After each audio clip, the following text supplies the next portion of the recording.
करके उसको पता है कि अब तो कृष्ण नहीं आएंगे, लेकिन बुलाना किस प्रकार पड़ेगा। तो आज प्रभावती कहती है कि आज तो मेरे घर पर बहुत सुंदर माखन निकला है, बड़ा स्वादिष्ट माखन है, और ये मैं मथुरा में ले जाऊंगी, बड़े ही दामों में बिकेगा।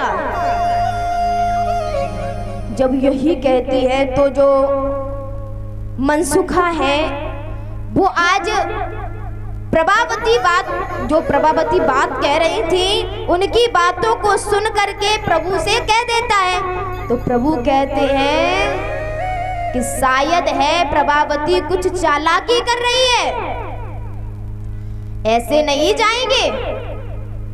तो आज जब कहा है तो आज जो दामा है, मनसुखा है, वो कहते हैं नहीं नहीं लाला, आज तो बड़ा सुंदर माखन निकला है, बड़ा ही स्वादिष्ट है, आज तो चलना पड़ेगा। तो उन्होंने कहा तो चलिएगा। और आज प्रभावती पूरा प्रबंध कर जाती है पकड़ने का, और वो चली जाती है।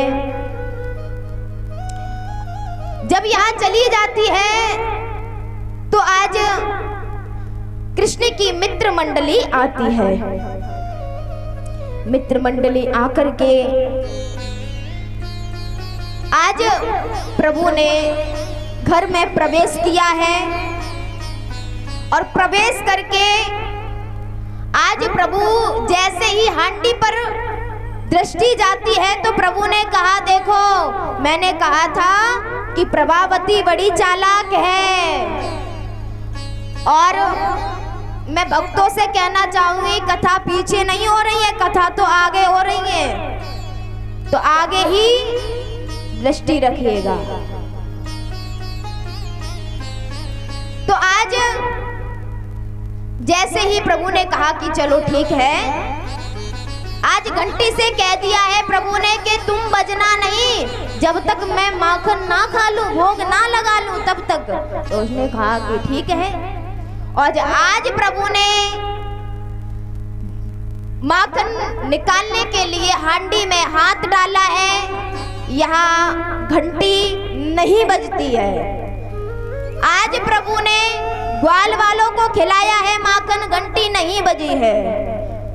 प्रभु ने पशु पक्षियों को माखन खिलाया है, घंटी नहीं बजी है। और यहाँ जैसे ही प्रभु ने हांडी में हाथ डाला है तो अब भी घंटी नहीं बजी है, और प्रभु ने हाथ में मक्खन निकाला है तब भी नहीं बजी है। और जैसे ही प्रभु ने अपने मुखमंडल पर जैसे ही रखा तो घंटी बज गई है। बोले कृष्ण कन्हैया लाल की। आज जैसे ही घंटी बज जाती है तो प्रभावती भाग कर आती है और कहती है, आज तो मैंने पकड़ लिया है कृष्ण को प्रमाण के स्वरूप में। अब कृष्ण कहते हैं अब क्या किया जाए। तो कृष्ण कहते हैं मैं आपके साथ में चलने को तैयार हूँ, लेकिन मुझे 2 मिनट दे दो कि ये घंटी से भी तो थोड़ी बात कर लूं। मैंने कहा था कि तू बजना नहीं, लेकिन तूने तो भी हमारे साथ में बड़ा धोखा किया है। आज कृष्ण ने कहा कि तू बजी क्यों? तो घंटी ने कहा प्रभु आपने मुझे खूब हिलाया, मैं नहीं बजी। आपके ग्वाल वालों ने मेरी मुंडी पकड़ पकड़ के हिलाया तब भी मैं नहीं बजी। आपने ग्वाल वालों को माखन खिलाया तब भी मैं नहीं बजी। पशु पक्षियों को माखन खिलाया तब भी मैं नहीं बजी। आपने हाथ डाला हांडी में तब भी नहीं बजी। लेकिन आपने जैसे ही मुखमंडल पर रखा तो मुझे बजना पड़ा। क्यों? क्योंकि शास्त्रों में लिखा है कि ठाकुर जी का भोग लगाते हैं तो घंटी को बजना पड़ता है। तो देखो शास्त्रों की बात मिथ्या तो नहीं करेंगे। तो आज घंटी भी चतुर है। और यहाँ प्रभु जो है उनकी मित्र मंडली पीछे आ रही है, और जो प्रभावती है वो प्रमाण के स्वरूप में ठाकुर जी को पकड़ के ले जाती है माँ यशोदा के पास में। और जब रास्ते में जाती हैं तो जब कृष्ण है, अब देखो जो ब्रज में है मैयाओं का स्वभाव होता है कि घूंघट करना, और ये परंपराएं भी हैं कि घूंघट करना चाहिए। और यहाँ जो प्रभावती है वो बड़ा लंबा घूंघट किए हैं। तो यहाँ प्रभु कहते हैं कि प्रभावती तुझे हमारे ऊपर थोड़ा भी तरस नहीं आ रहा है? क्यों? क्योंकि तू मेरा हाथ कितने कस के पकड़े हैं, मेरे दर्द हो रहा है, तू मेरा दूसरा हाथ पकड़ ले। अब प्रभावती कहती है चलो ठीक है, छोटा सा छोरा है। और यहाँ जैसे ही देखो, अब यहाँ प्रभावती कुछ देख नहीं रही है क्योंकि पल्ला है उसके, घूंघट है। तो प्रभावती जैसे ही हाथ को छोड़ती है और प्रभु ने छुड़ाया है हाथ, और पीछे मित्र मंडली चल रही थी, तो वहां प्रभावती का देवर जो था उसका ही हाथ पकड़ के प्रभावती के हाथ में थमा दिया है। अब जैसे ही देवर का हाथ पकड़वा दिया है और प्रभु यहाँ धूल में लथपथ आते जा रहे हैं, और माँ यशोदा के पास में आते हैं और माँ से कहते हैं मैया ये गोपियन ने न जाने ये बड़ी बेकार है, मेरे ऊपर चोरी का अंजाम लगाती हैं। तो आज जब ठाकुर जी यही बातों को कहते हैं, तो आज मैया कहती हैं लाला तुझे एकदम से क्या हो गया है, तू ऐसी बात क्यों कर रहा है?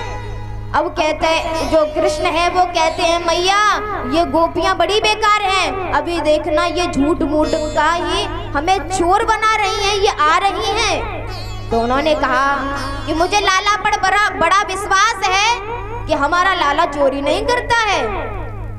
और यहाँ जो प्रभावती है वो प्रभावती माँ यशोदा के पास में आती है। अब माँ यशोदा से कहती है मैया आज मैं प्रमाण के स्वरूप में आपके लाला को पकड़ के लेके आई हूँ। तो आज माँ यशोदा कहती है प्रभावती रात को तू भांग खाकर तो नहीं सोई थी? क्यों मैया? अब माँ यशोदा ने कहा कि तू अपना घूंघट तो खोलना। अब जैसे ही प्रभावती ने घूंघट खोला है और हाथ किसका थामे है? देवर का। अब देवर का हाथ थामे है प्रभावती अचंभित रह गई और कहने लगी है कि कृष्ण ये क्या किया है? और अब कृष्ण अंगूठा दिखाने लगे हैं, कहते हैं कि प्रभावती आज तो तूने मुझे अब पकड़ा है, और अब की बार जब पकड़ेगी ना, अभी तो देवरता हाथ पकड़ाया है तेरे हाथ में, और जब अब की बार पकड़ेगी तो तेरे पति का ही हाथ थमा दूंगा। बोले भक्त वत्सल भगवान की जय हो। आज जैसे ही कहा है, और यहाँ जो मोहन है वो बारे में ही बिगड़ जाते हैं। तो आइए दो शब्द बुंदेलखंड के भी और मीठी मीठी तालियों के साथ में